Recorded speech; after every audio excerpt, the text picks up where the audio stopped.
আচ্ছা ভাই, জুয়েল ভাই বললো তার মাথার মধ্যে কিন্তু মাল আছে, সেই মাল ওই বিল্লালের চাইতে কিন্তু কোনো দিক দিয়ে কম না। আবার অন্যদিকে বিল্লাল বলতেছে 7 বছর ধরে আমি অর্জন করছি এই বইটা, আমার হৃদয় ভাঙার গর্জন। এখন কে এর অর্জন কারো গর্জন ভাই। তবে সব থেকে বড় কথা হচ্ছে আপনাদের যেভাবে মাল আছে এরভাবে বাংলাদেশের প্রত্যেকটা মানুষের, পৃথিবীর প্রত্যেকটা মানুষের কিন্তু মাল আছে। তবে সেই মাল যখন মাথায় উঠে তখন কিন্তু কোনো সমস্যা হয়ে যায়। এই যে দেখলেন না, বিল্লাল বলতেছে আমি ওর বাপ, আমি ওর বাপ, কত ধরনের মানুষের বাবা হইতে চাইতেছে। সো মাল মাথায় উঠে গেছে, যার কারণে বিকৃত হয়ে গেছে। এদের মাল যথাসম্ভব দ্রুত মাথা থেকে আল্লাহ যেন পাও পর্যন্ত নামাইয়া দেয়, জায়গা মতো নিয়ে যায়। আদারওয়াইজ এরা এই সমাজ যেভাবে উঠাইছে এইভাবে ধ্বংস করবো। আপনারা ভাই প্লিজ একটু থামান, না হলে সোশ্যাল মিডিয়া শেষ। একজন আরেকজনের পিছন দিয়ে এমন ভাবে খোঁচাখুচি শুরু করছে যে পিছনটা বড় একটা কুয়া হয়ে গেছে ভাই, ব্ল্যাক হোল হয়ে গেছে। ওইখান দিয়ে টেনে সবাইকে নিয়ে যাচ্ছে। ওই ব্ল্যাক হোলে যে যায় সে আর ওইখান থেকে ফিরে আসতে পারে না ভাই। এই একটা অবস্থা হয়েছে। ফেসবুক ইউটিউবে ঢুকলেই তোর সব বিল্লাল এটা করছে, এটা করছে, ওইটা করছে, এত লাখ টাকা কামাইছে।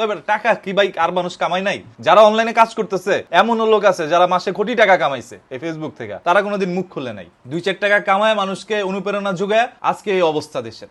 আরে আমি মানে এগুলো নিয়ে কথা অনেক আছে ভিতরে, আমি বলতে চাইতেছি না ভাই। খালি একটা রিকোয়েস্ট করবো, কারো বাপ হইতে যায় না কন্টেন্ট ক্রিয়েটরের, তাহলে ছেলের কিন্তু দায়ভার নিতে পারবেন না। ঠিক আছে, ছেলের দায়িত্ব নেওয়া অনেক কঠিন। এত ছেলে বানায়েন না, দায়িত্ব নিতে পারবেন না। বারবার বলতেছি, খবরদার।